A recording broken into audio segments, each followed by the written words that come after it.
buenas a todos y un cordial saludo y un fuerte abrazo. Continuando con nuestro estudio de la primera carta de Pedro, quiero que recordemos algo. El oro perece por el uso, la presión y el fuego. Bajo condiciones de dificultad, los desacuerdos triviales adquieren proporciones gigantescas. Debido a todo lo que está pasando, y si usted ha venido siguiendo el estudio, estamos mirando nuestra conducta a la luz de nuestra posición como hijos de Dios. La primera carta de Pedro, del capítulo 1, versículo 13, al capítulo 2, versículo 3. Hoy vamos a hablar sobre el capítulo 2, los primeros versículos.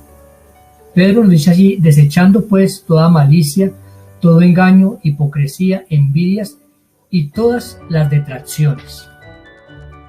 Pedro nos hace unos relatos allí y vamos a mirar cómo nosotros como cristianos somos participantes de la vida divina. Si hemos nacido de nuevo, debemos echar los siguientes rasgos en contra del amor. Estos rasgos son los que está hablando Pedro allí en el primer versículo del capítulo 2. Pero vamos a definirlos porque de pronto usted los ha leído, los ha escuchado y si no los investigó, estamos lejos de mirar qué son. Nos habla primero de la malicia. ¿Qué es la malicia? Dice, el abrigar malos pensamientos contra otra persona. La malicia alimenta el antagonismo, edifica rencores y espera celosamente que el otro será alcanzado por la venganza, el daño o la tragedia. Entonces miramos que muchas veces, aún siendo cristianos, aún yendo a la congregación, aún siendo líderes, aún sirviendo en la congregación, aún ayunando, muchas diferencias, hay algo de esto digamos arraigado en nuestra vida, en nuestro corazón, o puede haberlo. De pronto usted no se ha dado cuenta. Voy a darle unos ejemplos. ¿Cómo ando en malicia? Cuando rechazamos a otro por su color, por su estatura, por su figura, por su forma de vestir, por su forma de hablar, por su nacionalidad, o tal vez porque no nos cae bien, o porque en el pasado nos hizo algo malo, o nosotros pudimos hacerle algo mal y de pronto llega al lugar donde nos estamos congregando, o al barrio donde estamos viviendo, o al mismo edificio donde estamos viviendo, o muchas veces nos lo encontramos, o ese mismo hermano que no entendemos. ¿Qué nos da cuando lo vemos? Hay malicia. Cuando hablamos de engaño, ¿qué es el engaño? Cualquier forma de deshonestidad, habilidad, una astucia para engañar o conseguir algo. Miramos que esa misma fue la astucia que tuvo Satanás para engañar a Eva, nuestros primeros padres, y de ahí fueron echados del huerto del Edén. Un ejemplo de engaño: hacer copia en los exámenes, mentir sobre la edad, falsificar algunos documentos para adquirir un préstamo, un puesto o pagar menos impuestos, sobornar a las autoridades, ¿sí? Evadir. Siempre estamos nosotros tratando de evadir las responsabilidades que tenemos con el Estado, las responsabilidades que nos dan como padres, como hijos, y es mirar cómo podemos pagar menos, ¿sí? De una forma no adecuada. Entonces miramos que hay engaño. Muchas veces engañamos a nuestros hijos cuando les prometemos algo y no lo cumplimos. Dice, mañana o ahora más tarde los llevo al parque y nunca los llevamos. Ahora le gasto un helado. Ahora. Muchas veces les decimos esa forma porque no somos capaces de afrontar que de pronto en ese momento no tenemos el dinero. No lo hay. O si el hijo se está portando mal, hay que corregirlo. Y entonces decimos ahora, más tarde, mañana. Miramos una forma de engaño, ¿sí? Y miramos que los niños muchas veces cogen eso rápido y esperan mañana y dicen, papá, tú quedaste de gastarme un helado, vamos hoy por el helado. Si no hay dinero, pues inventamos ¿qué? Otra excusa. Entonces así vamos engañando. Y mira que a la luz de la palabra, si nosotros lo miramos, decimos, no, pero es que yo no estoy haciendo cosas fuertes, graves, que de pronto dañen tremendamente a otro, porque ese es el concepto que todavía manejamos nosotros. Que si hacemos un daño fuerte que pueda causar la cárcel, que pueda causar una enfermedad, que lo lastime, que lo hiera, de pronto eso es como lo que contamos como pecado.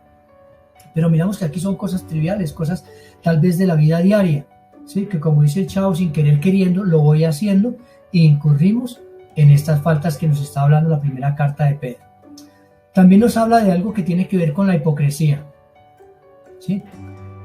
Estamos definiendo digamos, estas actitudes que define Pedro para que tengamos un concepto más grande, porque a veces lo acomodamos a mi forma de ver o a mi forma de pensar. Sobre la hipocresía dice doblez, falsas pretensiones. Farsa e hipócrita es un actor que pretende ser alguien que no es. O sea, un farsante, un hipócrita es el que pretende algo que no es. Muchas veces yo creo que nosotros hemos pasado por eso y yo siempre he dicho que las congregaciones tienen algo. Usted llega a la puerta y de ahí para adelante se transforman y sale de esa puerta y vuelve a ser el otro igual. Vamos a mirar un ejemplo, es alguien que pretende ser santo los domingos, pero entre semana es tan carnal como una cabra. Eso lo hemos definido como cada 8, que es santo cada 8 días, pero entre semana se comparta como quiere, que ni siquiera en la casa lo conoce. Entonces, esa es una parte donde hay hipocresía.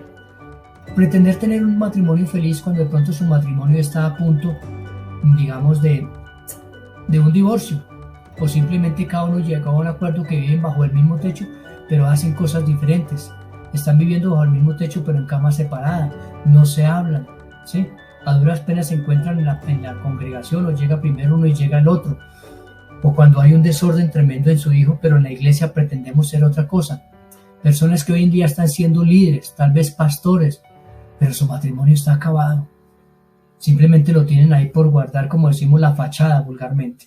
Entonces, esas cosas es la hipocresía. También lo podemos hacer cuando tratamos de interesarnos por alguien, pero realmente estamos buscando un favor o cómo sacar ventaja.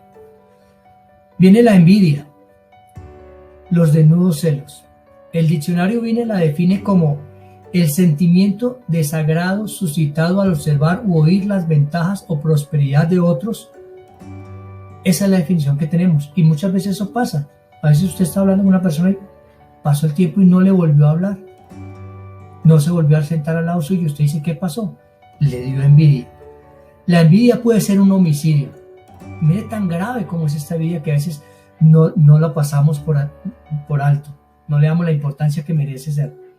Déjeme darle un ejemplo. Fue la envidia lo que hizo que los principales sacerdotes entregaran a Jesús a Pilato para ser muerto. ¿Cómo las mujeres también manifiestan su envidia? Cuando ven el vestimento de otro, el matrimonio de otro, el jardín, la casa, ¿sí? Eso va generando envidia, tal vez porque usted no lo tiene, no ha aprendido a dominar eso. Y tú empieza a mirar a esa mujer mal. En los hombres, cuando un hombre llega bien vestido, bien perfumado, compró un carro, compró una moto, compró una casa, y entonces usted dice, oiga, lo felicito, y por dentro usted está diciendo, espere que yo voy a tener algo mejor que usted. Y le metemos religiosidad a esto y dice, Dios me va a dar algo mejor y cuando me lo dé se lo voy a pasar por el rostro. Ahí hay envidias.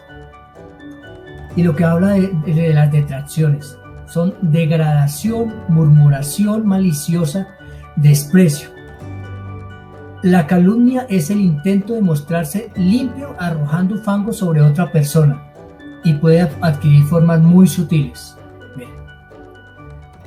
Cuando alguien llega a una posición de liderazgo, generalmente empieza a mirar que muchos que estaban con él ya no están y se le van yendo.